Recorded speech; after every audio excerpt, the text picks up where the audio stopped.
Hi, I'm JK. Welcome to my toolbox.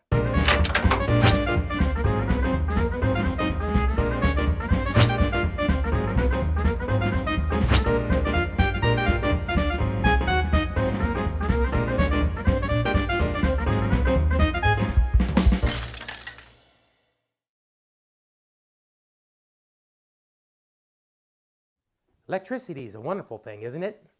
You hit the switch, the light comes on. You hit the switch again, the light goes off. But what happens when you hit the switch and nothing happens? I'm going to show you some easy steps to be able to check to make sure the circuit's good and replace the switch if you have to. These are the tools and materials we'll need. We'll need a switch, a screwdriver, a pair of electrical pliers, a multi-voltage tester that can do voltage and continuity, and some marking tape and a permanent marker. So we don't know if it's a bad switch or if it's a bad light bulb. So the first thing we should do is check the light bulb. After you've unscrewed the light bulb, take your tester, make sure it's set for continuity. You'll hear it make a beep when it touches. Take the tip and put it on the shell, and then put the other tip on the point. If the bulb is good, you'll read continuity through it. Obviously, there's nothing wrong with the light bulb, so it must be the switch. Now that we've determined that it's not the light bulb because the light bulb has continuity, we're going to go inside the switch and see if we can figure out if the switch is bad. By taking off the plate screws. And it's important to remember this circuit is probably still hot, so we don't want to get too far into this plate. We just want to take the plate off very carefully. So we're taking the plate off, and now we can expose the switch. Okay, so if we touch the metal part of the switch, if this is a newer system and ground it, we should be able to touch one of the screws of the switch and find voltage.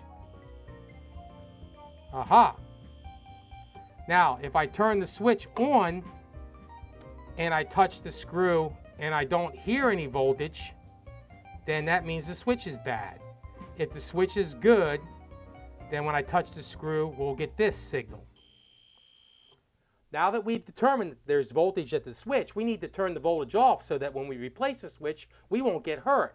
So we're going to do that by going downstairs, turning off the circuit. We may have to go up and down the steps multiple times until we figure out which circuit it is. But once we've done that, then we can safely replace the switch. Now that I'm at the panel, what I can do is turn the circuit off here so that we can work on it without it being on. If it's a well-identified panel, that should be easy to do. It should be marked for rooms. What we do is we turn off the circuit. I know it's circuit number 17, but you may have to go up and down the steps a few times until your tester upstairs shows you there's no voltage. Turn it off, tear off a piece of tape, and tape the breaker to let people know you're working on the circuit. Put a couple X's on it, skull and crossbones, or whatever you want to use to tell people don't turn that on. Let somebody in the house know that you're working on the circuit and that the circuit is identified, and then you should be safe to be able to take the switch out. Now that we've determined that the circuit is off, we can double check it by checking to see if we're hearing any voltage. We're getting the beep from continuity, but we're not getting the voltage indicator that says that this is hot. We can now safely remove the switch. Top screw. Top and bottom screws removed. We can take the switch out, loosen the contacts or the contact screws so you can take the wires out from under the screws. If they are stabbed into the little holes, you need to use a little tiny screwdriver and push down, and then it will release the screws that way. Once we have taken all the wires off, we just reverse the process and put the new switch in the same place. Now we'll flatten back out the hooks again, as you can see, hopefully, and we'll put the new switch back in the same way the other one went out. And we're going to tighten the last screw so that they're all tight under the under the screws like that, going in the direction of the screw, same on both sides, and the ground. And we're going to push them back in. Now we want to make sure this ground wire doesn't touch anything to do with the switch, and that it's away from all the other wires. Otherwise it might short if we turn it back on. We're putting the screws back in. Make sure that it says on when the switch is up and off when the switch is down. That's the proper way for the switch to be positioned. And then we finish by tightening it back into the box. Okay, and now we put the cover back on, and that's the two little screws. In case you didn't see how it came off, now you're seeing how it came off.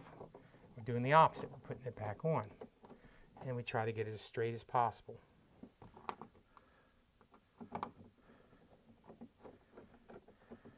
And now we're going to run downstairs and turn the circuit on. Boy, that's a long run. Now that I'm done with that, I can take the tape off of the breaker and turn the circuit back on. Now, if I did something wrong, it'll probably short. And if that happens, the breaker will automatically try to trip off again. Then you know you've done something wrong. Then you got to start over again, check the switch, make sure that ground wire isn't touching, and the breaker should come on and stay on, and everything will be happy. So let's go back upstairs and see if everything works. Now that the power's turned back on, let's see what happens. And there was light.